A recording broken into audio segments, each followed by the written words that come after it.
You know those stories about Himalayan yogis who seem to have the energy of a 25-year-old even when they're 100? Ever wonder what their secret is? Well, what if I told you there's a real ancient technique that kind of messes with our whole idea of aging? A sort of biological cheat code that promises to pause time right inside your own body. Today we're diving into the science and the spirit of something called Kumbhaka. We all tend to think of our age as just a number. You know, something on the calendar that just ticks up and there's nothing we can do about it. But here's the thing. Modern science is finally starting to prove what ancient sages have known for centuries, that your chronological age and your biological age can be two completely different things. Now, here's an idea that might just change everything for you.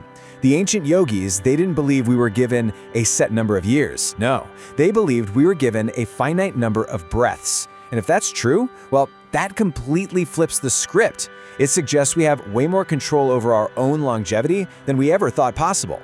And hey, think about it. You see this play out in nature all the time. Look at a dog, right? Breathing super fast, 20, 30 times a minute, and they live for about 10 to 15 years. Now compare that to a tortoise. It's breathing maybe 3 or 4 times a minute and can live for hundreds of years.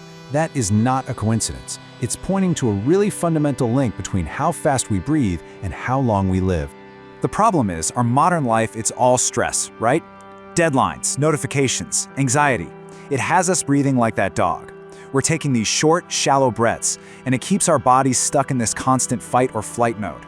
It's like our internal alarm is always on, and that state of emergency literally wears down our cells and slams the accelerator on our aging process.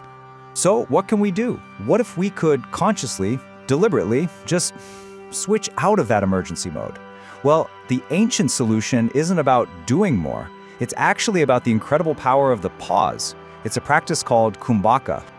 Okay, let's be super clear about this. Kumbhaka is not a breath-holding contest. It's not about turning blue in the face. It's a really sophisticated art, a science of conscious, relaxed breath retention.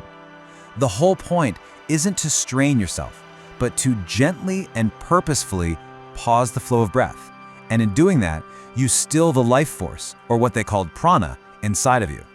This ancient Sanskrit verse from a text called the Hatha Yoga Pradipika, it just nails it.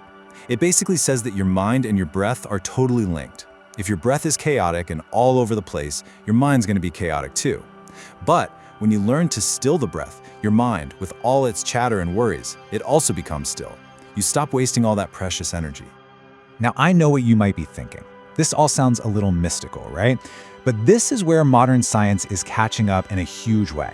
It's actually validating exactly how this stillness can literally rewrite our biology, right down to the cellular level. Let me show you how it works. So at the very ends of your DNA strands, you have these little protective caps called telomeres. Think of them like the plastic tips on your shoelaces. Every single time your cells divide, these telomeres get a little bit shorter, and that shortening is a key marker of aging.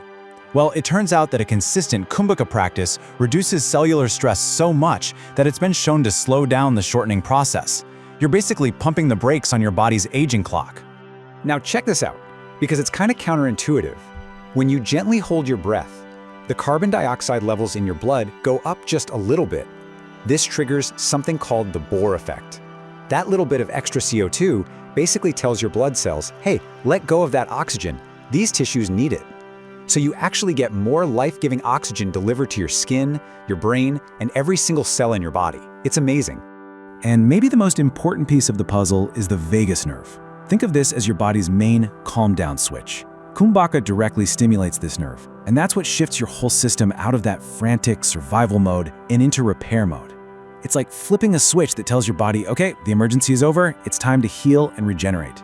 So you're probably wondering, how do we actually do this? The practice itself is pretty simple, but, and this is so important, there is one crucial mistake that so many beginners make that can just completely cancel out all the benefits. All right, let's walk through a really safe, easy version together.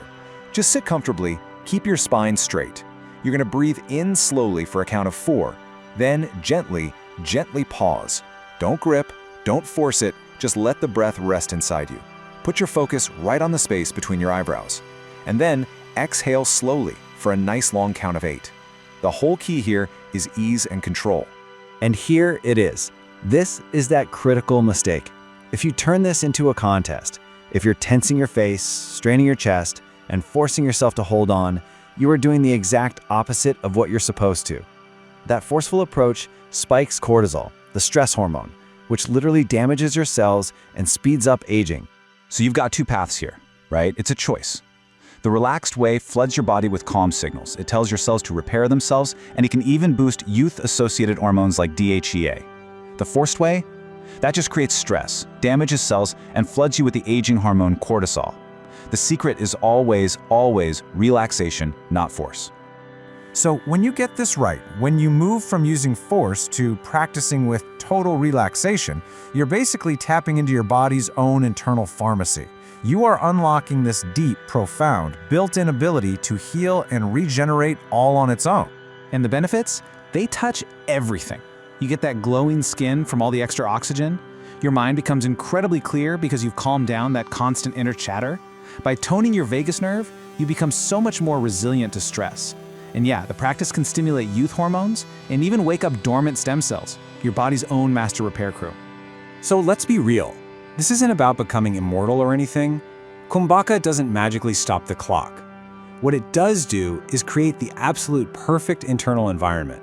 Low stress, high oxygen, high repair, where your body's own natural anti-aging systems can just work at their absolute best. This ancient science really puts the power right back in your hands.